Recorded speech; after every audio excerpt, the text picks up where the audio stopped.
Di sebuah desa kecil bernama Pasir Eri, anak-anak tumbuh di tengah hamparan sawah, kebun yang hijau, kerajinan anyaman bambu, sapu ijuk, dan semangat gotong royong yang masih terjaga.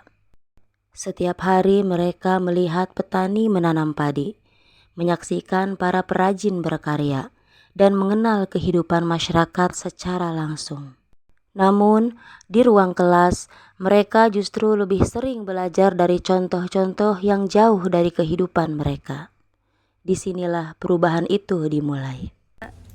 Saya Ika Agustini, guru SD Negeri Pasir Eri 2, Kecamatan Cisata, Kabupaten Pandeglang, Provinsi Banten.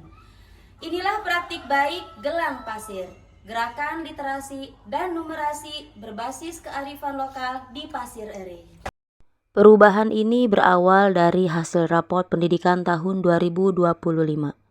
Kemampuan literasi dan numerasi peserta didik masih berada pada kategori kuning. Peserta didik mampu membaca, tetapi belum mampu memahami isi bacaan secara mendalam. Mereka dapat melakukan operasi hitung dasar, tetapi masih kesulitan menyelesaikan soal cerita yang membutuhkan penalaran. Saya menyadari bahwa persoalan bukan semata-mata kemampuan peserta didik. Pembelajaran yang kami lakukan masih terlalu abstrak dan belum cukup dekat dengan dunia mereka. Padahal lingkungan sekitar sekolah menyimpan begitu banyak sumber belajar yang nyata. Saya kemudian bertanya pada diri sendiri, mengapa peserta didik harus menghitung objek yang tidak pernah mereka lihat, sementara mereka hidup di tengah sawah yang luas? Mengapa mereka harus membaca cerita yang jauh dari kehidupan mereka, sementara desa mereka menyimpan begitu banyak kisah yang layak dipelajari? Dari pertanyaan sederhana itulah lahir Gelang Pasir, sebuah pembelajaran yang mengintegrasikan kearifan lokal ke dalam literasi dan numerasi. Pembelajaran dimulai dari luar kelas. Peserta didik melakukan observasi dan wawancara dengan petani, tokoh masyarakat, pengrajin anyaman bambu, pengrajin sapu ijuk, hingga pekerja pabrik sagu. Mereka belajar bertanya, mendengarkan, mencatat, dan menghargai pengalaman hidup narasumber. Informasi yang diperoleh kemudian diolah di kelas. Peserta didik membaca kembali hasil wawancara, menemukan gagasan pokok, membedakan fakta dan opini, menyimpulkan informasi, kemudian mengubahnya menjadi laporan, cerita pendek, puisi, poster, hingga infografis. Pada pembelajaran numerasi, lingkungan sekitar berubah menjadi laboratorium matematika.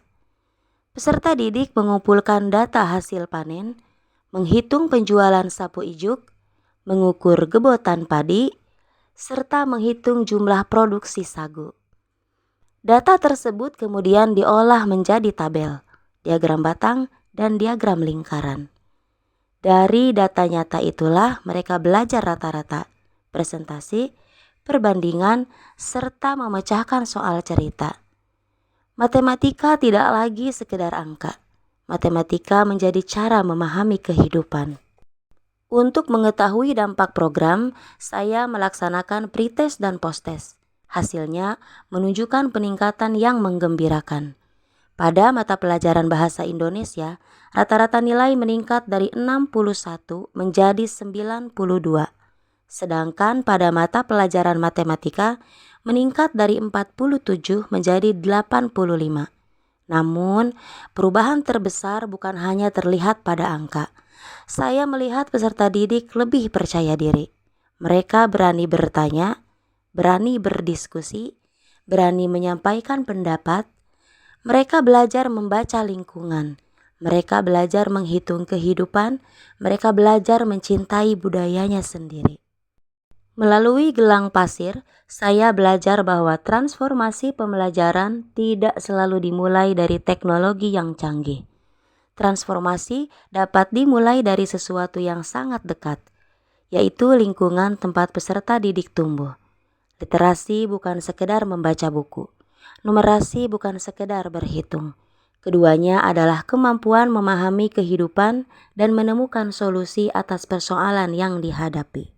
Saya percaya ketika budaya lokal dihadirkan sebagai sumber belajar, sekolah tidak hanya menjadi tempat memperoleh ilmu pengetahuan, tetapi juga menjadi ruang untuk menumbuhkan karakter, membangun jati diri, dan mempersiapkan generasi yang siap menghadapi masa depan tanpa kehilangan akar budayanya. Assalamualaikum warahmatullahi wabarakatuh. Saya Wadiha SPDI. Sejak saya menerapkan metode literasi dan numerasi berbasis budaya lokal, pembelajaran di kelas menjadi lebih bermakna.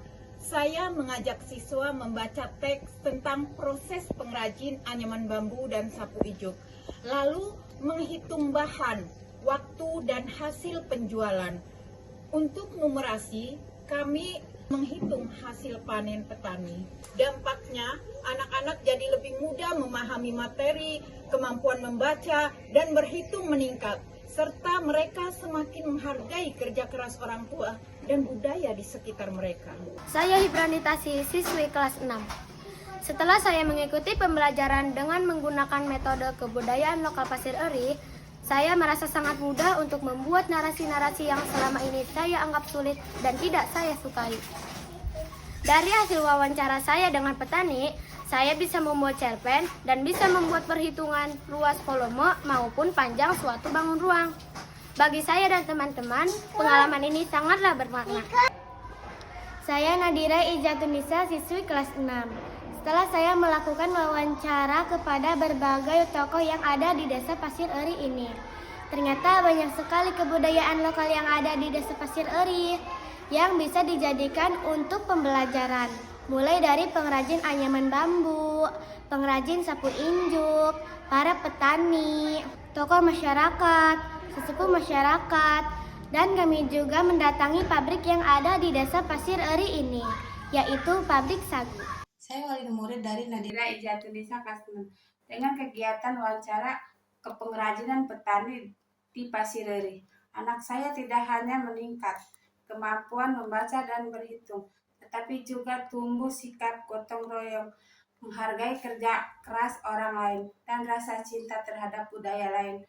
Pelajaran seperti ini sangat membantu anak memahami pelajaran dengan cara yang menyenangkan. Karena pendidikan yang bermakna adalah pendidikan yang mampu menghubungkan ilmu pengetahuan dengan kehidupan nyata. Dari Pasir Eri, kami memulai perubahan itu. Terima kasih. Wassalamualaikum warahmatullahi wabarakatuh.